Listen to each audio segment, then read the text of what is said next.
je ne suis ni pour ni contre, mais je pense que le dialogue c'est une très bonne chose.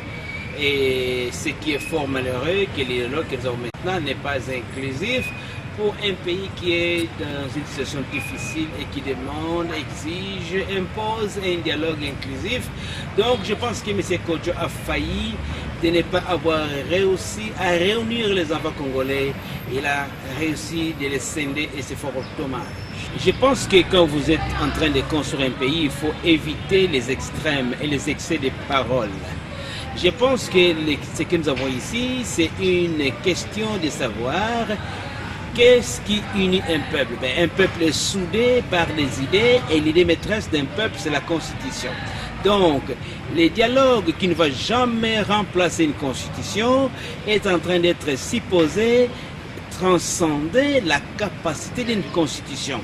Être pour ou contre une démocratie ne dit pas qu'on est contre un pays. Mais le problème ici, nous voulons que les Congolais comprennent que nous avons trop tourné à rond, en bourrique. Il est temps que nous puissions briser les cercles vicieux et arriver à compléter le cycle électoral.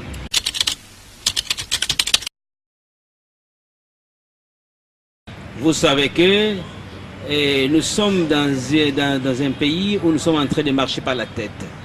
Un compromis politique ne peut pas compromettre la Constitution. Donc, ce n'est même pas une question à poser. Ce qui est là de savoir où est le problème du Congo. C'est que 5 ans passés, il y avait un calendrier qu'on devait avoir, il y avait un mandat. Qu'est-ce qu'un mandat? Un mandat, c'est un point A au point Z, quand la personne va exécuter ce qu'il a promis au peuple. Alors, quand nous l'avons fait, à la fin du mandat, ce n'est pas le temps de nous asseoir et faire un compromis.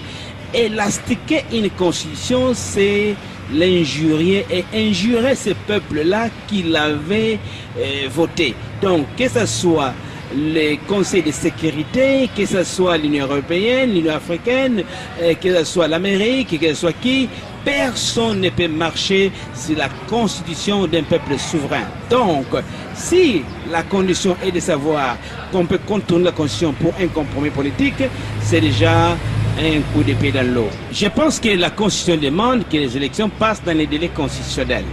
Quel est le délai constitutionnel? Voici la définition d'un délai constitutionnel. Le premier, c'est que quand le mandat est terminé au 19 décembre et qu'on n'a pas eu les élections, nous avons encore un moyen de réparer dans les délais constitutionnels de 90 jours. Si jamais là aussi nous sommes aussi incapables de le faire, on a encore 90 jours. Donc, jusqu'au mercredi 19 juillet 2017, nous sommes dans le délai constitutionnel. La question devait être qui va nous guider durant ces délais constitutionnels, parce que le mandat du chef de l'État aura expiré et le chef de l'État deviendra un sénateur à vie et le Sénat d'actuel a dépassé son temps au Sénat et en novembre, tous les députés nationaux auront perdu le mandat. Donc la question qu'ils devront répondre maintenant, dans les délais constitutionnels, au mois de juillet 2017, qui est la dernière date de constitutionnelle qui est prévue par la Constitution, qui va chapeauter la transition, si vous voulez, l'intérim, si vous voulez, parce qu'il n'y aura plus à ce moment-là un président élu, il y aura un président qui va assumer l'intérim. Qui va le faire? C'est l'ancien président du Sénat qui aura perdu la légitimité il y a de cela 2 mandats, ou c'est le seul sénateur qui aura un nouveau mandat de la légalité et la légitimité? C'est là que nous devons nous asseoir et savoir comment nous allons le faire. Moins que ça, ce n'est pas la question à débattre.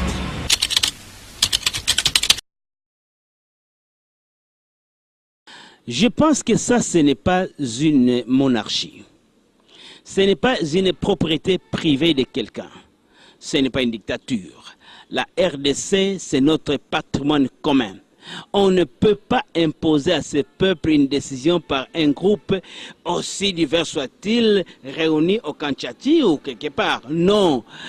Monsieur Nanga, Monsieur Kodjo ont failli à leur tâche. Nanga n'a pas fait son travail et d'ailleurs nous allons le traduire par devant la Cour constitutionnelle parce qu'après avoir prêté son serment, il a trahi son serment, il a promis au peuple que 2016, année électorale, mais on nous apprend que ce n'est pas encore possible. Donc là, c'est possible. Deuxièmement, M. Kodjo n'a pas réussi de réunir la classe congolaise. Les gens qu'il a réunis, nous connaissons les gens qu'il a réunis. Faites un peu une étude. Qui est qui l'a réuni? Pour le moment, je demande aux jeunes gens, ne cédez pas à la violence, ne cédez pas à la violence, ne cédez pas à la violence, parce que aujourd'hui, la peur a changé de camp. Ce n'est pas vous qui devez réclamer, c'est eux qui doivent réclamer. Nous allons demander les élections, la constitution, et là, c'est non négociable. Donc, c'est la violence, c'est une erreur monumentale.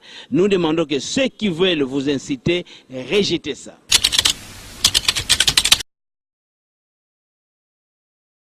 M. Nanga a montré ses limites.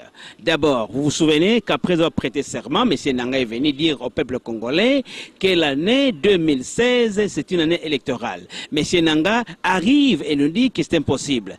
Je vous dis que dans la méthodologie des cascades, nous pouvons avoir dans le triangle renversé, méthodologie appliquée pour les élections, nous pouvons avoir enrôlé tous les électeurs du Congo dans 5 jours après la formation des agents. C'est-à-dire, nous allons prendre la société congolaise organisée à 3 niveaux. Au niveau de la campagne, vous avez les villages. Et l'ensemble des villages vous donne les groupements. Et l'ensemble des groupements vous donne les secteurs. Et là, au secteur, nous avons l'état civil. Ce qui manque cruellement chez nous, l'état civil. Donc, 3 enfants par groupement qui sont disponibles dans nos villages. Nous pouvons avoir toutes les données de ces groupements-là au plus tard 5 jours.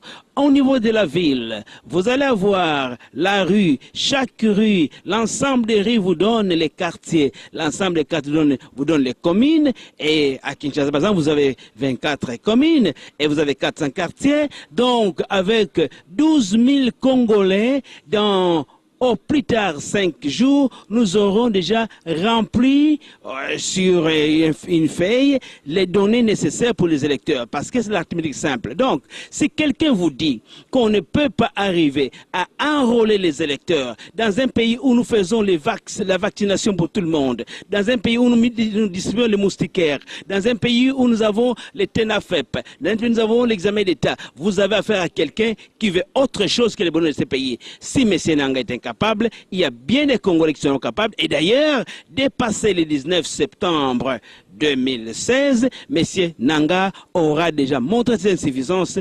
Il ne peut plus parler au nom de la CENI.